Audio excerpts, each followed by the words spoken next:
Nós, queridos, a paz. Graças a Deus. Louva a Deus pela sua vida, por estar aqui acompanhando este curso Rota 66, Viajando pela Bíblia.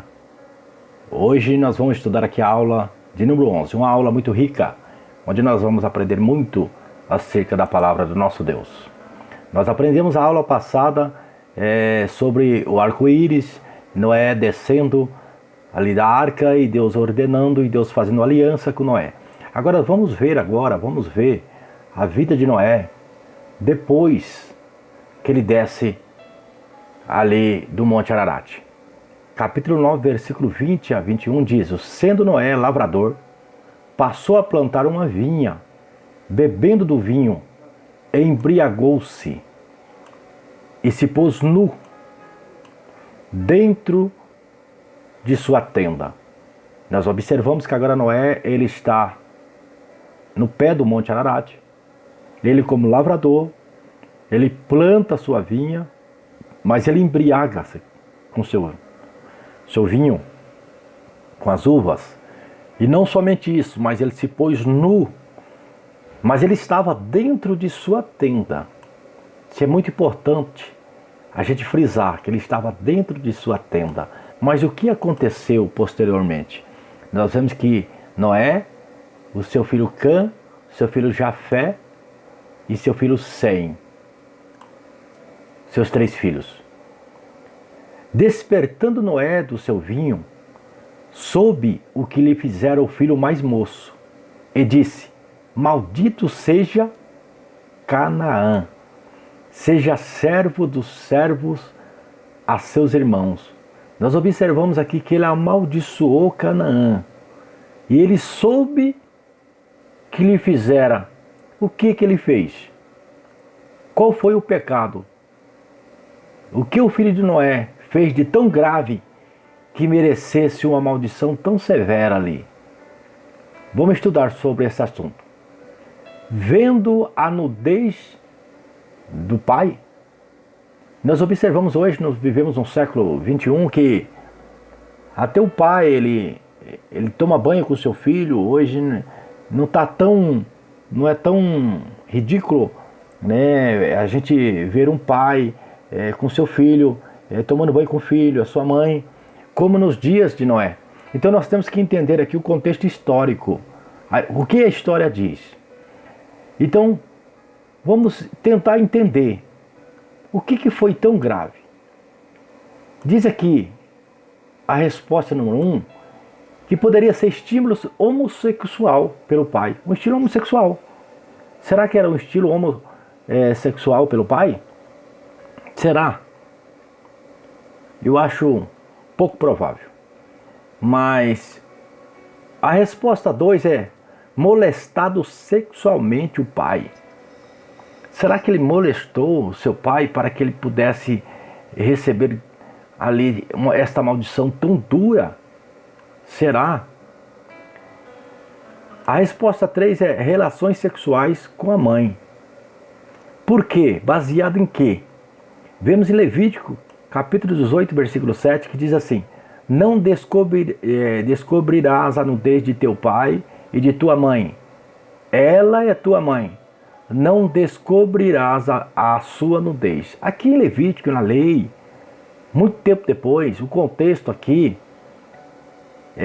não diz a mesma coisa sobre essa questão que está acontecendo aqui neste momento, sobre esse fato que está acontecendo.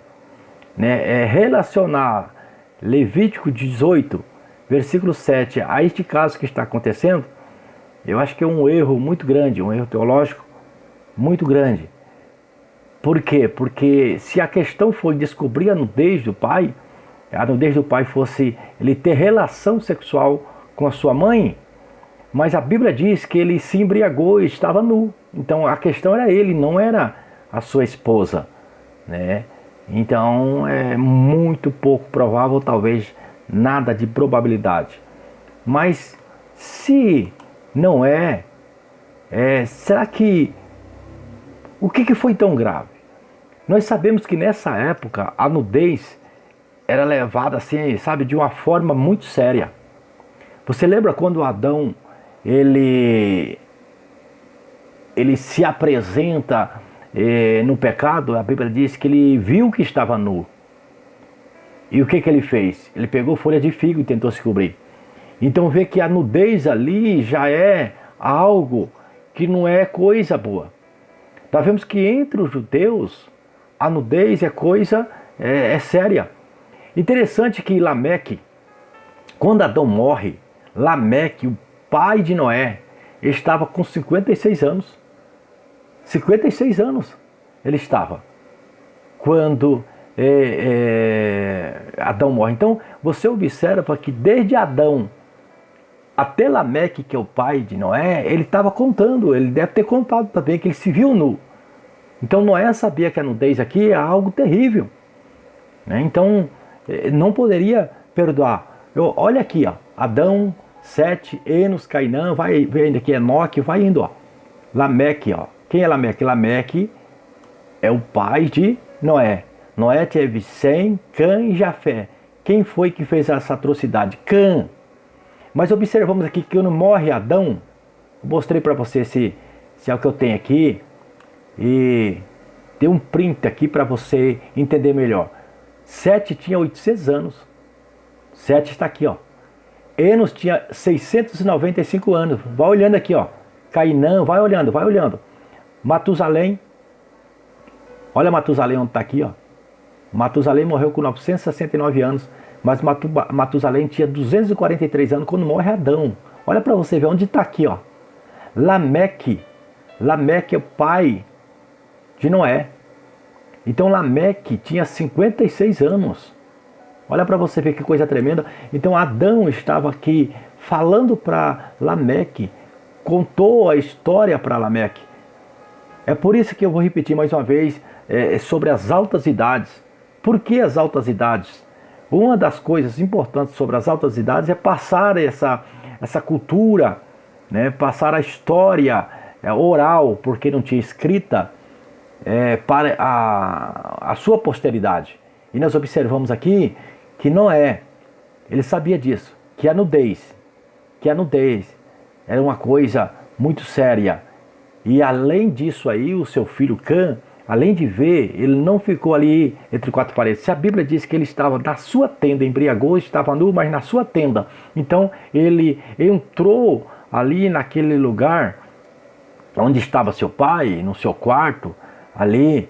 Então seu pai estava nu, mas estava dentro do lugar, ali preservado no seu quarto. Ele entrou, não somente entrou, mas saiu comentando, falando, zombando do seu pai. E dizendo que ele estava nu. Então a nudez era uma coisa tratada com muita seriedade. Por isso essa grande maldição. Por isso nós observamos que ele amaldiçoou Cã, né? E Canaã, na realidade o filho de Cã que iria pagar o preço. A maldição ela foi sobre Canaã, ou os cananitas, onde os israelitas, né, que é os semitas, o de Sem, que são de Israel, que iriam conquistar os cananeus, né, os cananitas. Interessante, né? Então é coisas tremendas que Deus ele mostra para nós e nós aprendemos. E que nós devemos levar muito a sério as coisas que Deus dizem, e nós levamos muito a sério, e nós temos que entrar no contexto, e nós temos que entender a história para que nós possamos entender algo, muitas coisas na Bíblia. Não é somente ler. Igual eu falei, se nós pegarmos essa passagem e ler, mas por quê? Só porque viu ele nu? Mas não é só porque viu ele nu. É porque a nudez na época era uma coisa levada muito a sério. Nós vemos que Canaã, olha, Canaã surgiu os cananeus, os egípcios, os assírios, os filisteus e os babilônios.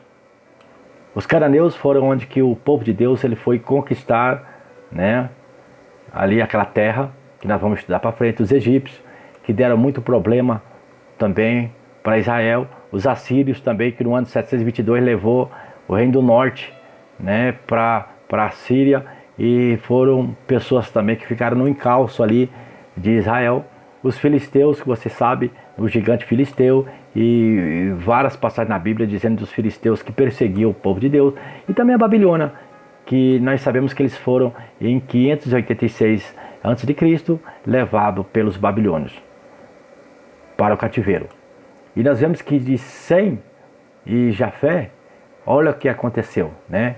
O povo de Deus, Israel, e diz: bendita seja o Senhor, Deus de Sem, e seja-lhe Canaã por servo. Alargue Deus a Jafé, e habite nas tendas de Sem, e seja-lhe Canaã por servo.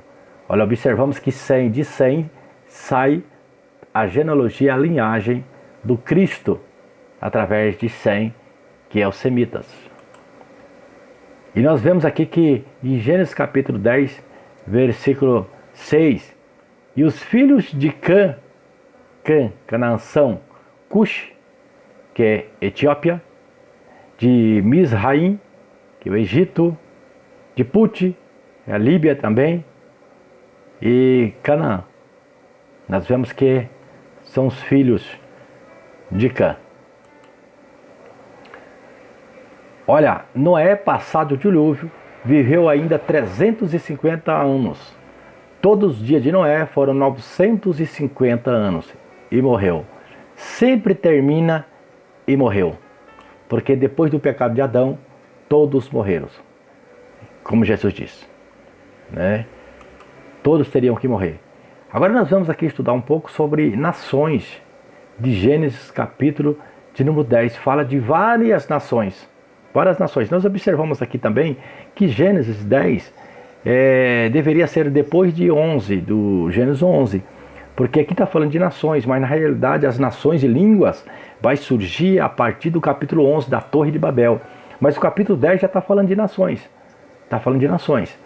Então, provavelmente, está falando aqui o capítulo 10, Noé estava relatando um fato já acontecido. Então ele falou das nações aqui também. É igual a terra de Nod que nós estudamos na aula passada, né, as aulas passadas aí. E aqui é a mesma coisa, ele está relatando um fato no capítulo 10. E no capítulo 11, ele está aqui dizendo como foi o fato. Ou seja, ele está falando aqui o trailer do filme, no capítulo 10, sobre as nações. E no capítulo 11 ele vai falar aqui sobre como surgiu as nações e como surgiu as línguas. Estes repartiram entre si as ilhas das nações nas suas terras, cada qual segundo a sua língua. No capítulo 10. Segundo as suas famílias, em suas nações. Está falando de línguas e nações. Então, línguas e nações vai ser a partir do capítulo que vem, o capítulo 11, da Torre de Babel, a confusão das línguas, que Deus confunde as línguas. Então, tem variedades de língua e começa a surgir também as nações. Vemos aqui a Torre de Babel, propriamente mais ou menos assim, feita de degraus, né? Babel, a própria palavra Babel significa confusão e vem também de Babilônia, vem de confusão. Ora, em toda a terra havia apenas uma linguagem. Nós estamos aqui no capítulo 11, versículo 1, nós estávamos no 10. Agora está falando como que era, como que surgiu essas línguas. Havia apenas uma linguagem, é uma só maneira de falar. Mas de repente, né,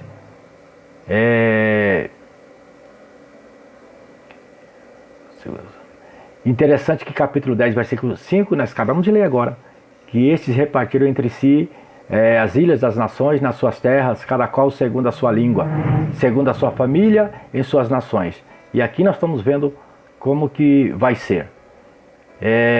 Gênesis 11, 4 diz assim: disseram, vinde e edifiquemos para nós uma cidade. É uma torre. Interessante que eles querem edificar uma cidade e querem edificar uma torre. Uma cidade, ou seja, uma cidade-torre, cujo topo chega até os céus, e tornemos célebre o nosso nome. Então o propósito desta cidade e desta torre também, não somente a cidade, mas a torre, é chegar aos céus. E o seu nome ser engrandecido. Esta era a razão e a motivação deles estar ali querendo construir essa torre. Esta era a sua motivação. E outra coisa, outra motivação, para que não sejamos espalhados por toda a terra. Sendo que Deus tinha falado para Noé. Observe que Deus tinha falado para que sejasse fecundos, não só ele e animais, e povoasse a terra, espalhasse pela terra e povoasse. Então a ordem de Deus, até o capítulo 9 de Noé, era espalhar. Agora nós estamos aqui no capítulo 10 e 11, eles querendo ficar somente naquele local. E também que o nome deles seja engrandecido. Então eles querem chegar até os céus.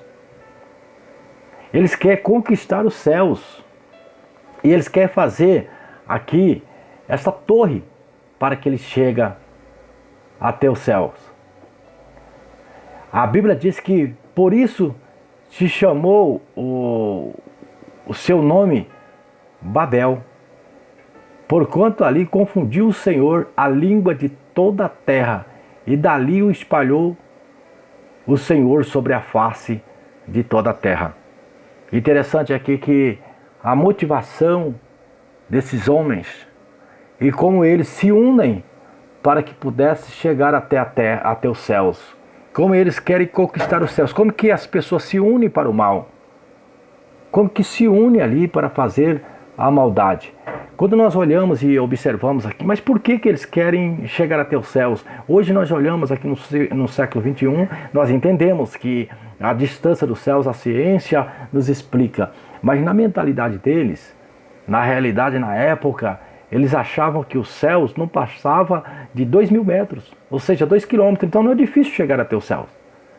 Então eles fizeram ali como que fosse zigurates, fosse andares de degraus, e eles já tinha essas plantas ali na Babilônia de pessoas que faziam essas torres, e até mesmo 150 metros, e subiam para que pudesse contemplar as estrelas, que eles adoravam os astros, as estrelas. Então ele já tinha essa mentalidade, mas agora eles não queriam apenas subir num lugar mais alto para contemplar as estrelas, eles queriam agora chegar até o céu, né, os céus de Deus. Satanás, ele quis sentar na cadeira de Deus, quis tomar os céus também. Agora Satanás, ele coloca no coração do homem também para tomar os céus. Quem sabe também, quem sabe ele já ouviu, sabia do dilúvio, o grande dilúvio, que Deus destruiu toda a terra, e nem mais os altos montes os homens poderiam correr e subir nos altos montes, porque no maior monte que tivesse, o monte mais alto, a Bíblia diz que as águas foram acima do mais alto monte 7 metros. Então para que todo aquele que respirava não sobrevivesse. Mas de repente eles poderiam achar que Deus poderia fazer aquilo de novo. E Deus fazendo aquilo, Deus destruindo o mundo ali de água de novo, eles podiam ter um refúgio e ir até os céus, subir até os céus. Olha o pensamento humano. Olha o pensamento humano. Como que o homem pensa, como que o homem ele maquina, estando com seu coração apenas para engrandecimento, para que o nome dele fosse célebre. E nós fazemos aqui uma fusão dessa torre de Babel, a torre de confusão, que a Bíblia diz que Deus desce e vê que eles poderiam até chegar no seu plano, nos seus planos ali. Então Deus espalhou, e Deus tem um projeto, tinha um projeto, esse projeto é espalhar, né? E o Senhor espalhou, né? Se eles não quiseram ir, o Senhor espalhou. Nós observamos que lá no capítulo 2 de Atos, onde diz que a descida do Espírito Santo, nós vemos que foi o contrário. Aqui o propósito é chegar aos céus. É uma ação do homem para chegar aos céus. E nós vemos que em Atos capítulo 2, no dia de Pentecostes, foi uma ação dos céus para chegar ao homem. O homem que estava orando ali. E nós vemos aqui também que foi uma grande confusão de línguas. Que eles falavam somente em uma língua. Mas quando chega ali, diz que tinha várias línguas, vários países ali, no Atos capítulo 2, no dia de Pentecostes, e todos falavam e todos entendiam, como se fosse a mesma língua. Olha para você ver a ação do homem e a ação do Espírito Santo, a ação da terra e a ação dos céus.